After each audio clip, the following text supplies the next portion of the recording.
Hi friends, అందరికీ నమస్కారం. Welcome to రుచుల వనం. ఈరోజు మన ఛానల్లో రాగి సంగటితో విలేజ్ స్టైల్ కోడికూర పులుసు చేసి చూపించబోతున్నాను. ఈ రెండింటి కాంబినేషన్ సూపర్ అంటే సూపర్గా ఉంటుంది. రాగి సంగటిలోకి కోడికూర ఎలా చేసుకుంటే కరెక్ట్గా ఉంటుందో చేసి చూపిస్తాను. వీడియోని ఎక్కడ స్కిప్ చేయకుండా చివరి వరకు చూసి వీడియో నచ్చితే లైక్ చేసి సబ్స్క్రైబ్ చేసుకోండి.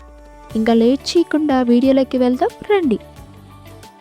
ముందుగా మనం కోడికూర వండుకుందాం. దానికోసం స్టవ్ ఆన్ చేసి ఒక పాన్ పెట్టుకుని 3 టేబుల్ స్పూన్ల వరకు ఆయిల్ వేసుకోవాలి. ఆయిల్ వేడయ్యాక సన్నగా తరిగిన ఉల్లిపాయలు వేసుకోవాలి. ఇక్కడ 2 మీడియం సైజ్ ఉల్లిపాయలు తీసుకున్నాను. తరువాత చిన్న ముక్కలుగా కట్ చేసిన 2 పచ్చిమిర్చి వేసి ఫ్రై చేసుకోవాలి. ఆనియన్స్ లైట్ బ్రౌన్లోనికి వచ్చే వరకు ఫ్రై చేసుకోవాలి. ఆనియన్స్ ఫ్రై అయ్యాక 1 టేబుల్ స్పూన్ ఫ్రెష్గా నూరుకున్న అల్లం వెల్లుల్లి పేస్ట్ వేసుకుని పచ్చివాసన పోయేంత వరకు ఫ్రై చేసుకోవాలి. తరువాత 1/2 కేజీ చికెన్ వేసుకుని ఒకసారి బాగా కలుపుకొని మూత పెట్టి ఉడికించుకోవాలి. 1 నిమిషం ఉడికిన తర్వాత మూత తీసి 1/2 టీ స్పూన్ పసుపు, రుచికి సరిపడినంత సాల్ట్ వేసి మళ్ళీ కలిపి మూత పెట్టి ఇలా ఆయిల్ పైకి తేలేంత వరకు ఉడికించుకోవాలి. తరువాత 1.5 టీ స్పూన్ కారం, 1 టేబుల్ స్పూన్ ధనియాల పొడి వేసి ముక్కలకు పట్టేలా బాగా కలుపుకోవాలి. మళ్ళీ మూత పెట్టి 1 నిమిషం ఉడకనివ్వాలి. 1 నిమిషం తర్వాత 1 కప్ వాటర్ పోసుకోవాలి. అంటే చికెన్ ముక్కలు మునిగే వరకు వాటర్ పోసుకుని మూత పెట్టి హై ఫ్లేమ్లో ఉడికించుకోవాలి. పులుసు కాబట్టి వాటర్ ఎక్కువగా పోసుకోవాలి. మధ్య మధ్యలో మూత తీసి గరిటెతో కలుపుతూ ఉడికించుకోవాలి. 5 నిమిషాల తర్వాత 2 టేబుల్ స్పూన్ల ఎండు కొబ్బరి పొడి వేసి చివరిగా 1/2 టీ స్పూన్ గరం మసాలా, కొద్దిగా కొత్తిమీర వేసుకుని ఒకసారి కలిపి స్టవ్ ఆఫ్ చేసుకోవడమే. గ్రేవీ ఇలా ఉంటే సరిపోతుంది. ఇప్పుడు రాగి సంగటి చేసుకుందాం.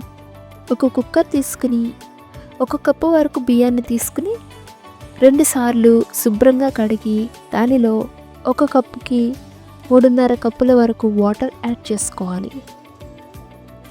స్టవ్ పైన హై ఫ్లేమ్లో బియ్యాన్ని ఉడికించాలి.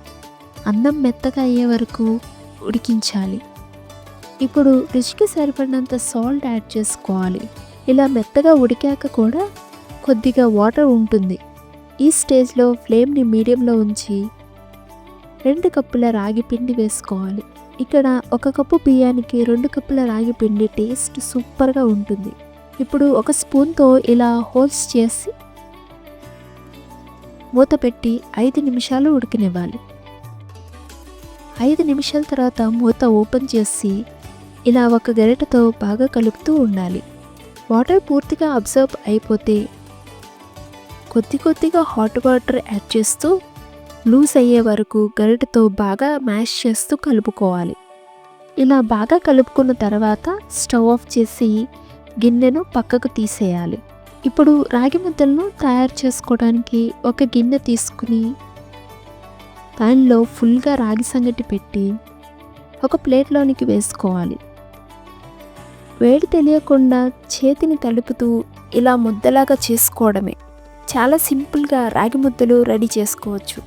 అంతేనండి, రాగి సంగటితో కోడికూర పులుసు రెడీ అయిపోయింది. చాలా సింపుల్గా చేసేయచ్చు. వేడివేడిగా తింటే టేస్ట్ మాత్రం సూపర్గా ఉంటుంది. మీరు కూడా సేమ్ ప్రాసెస్లో ట్రై చేసి కమెంట్స్లో షేర్ చేయండి. వీడియో నచ్చితే లైక్ చేయండి. మీ ఫ్రెండ్స్ అండ్ ఫ్యామిలీతో షేర్ చేయండి.